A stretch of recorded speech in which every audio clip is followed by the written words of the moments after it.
So Christianity already existed before the world was created because Jesus is the firstborn in the spiritual world.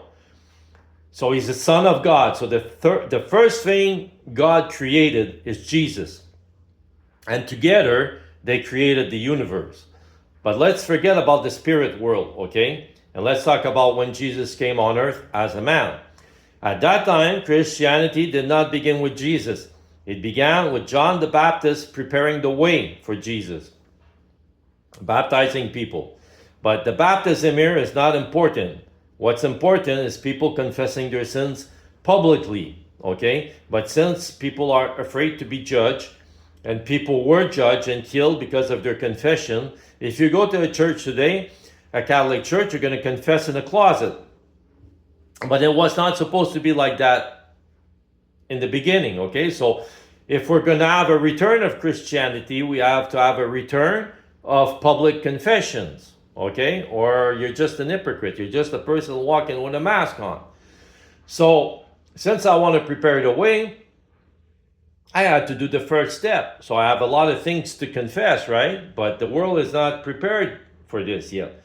So I got to go step by step. So I did the first step. I admitted publicly that I had fantasies about being the slave of Lucy Liu for the past 30 years since I first saw her on TV. Now, do you see other men confessing that they want to be the slave of a woman? No.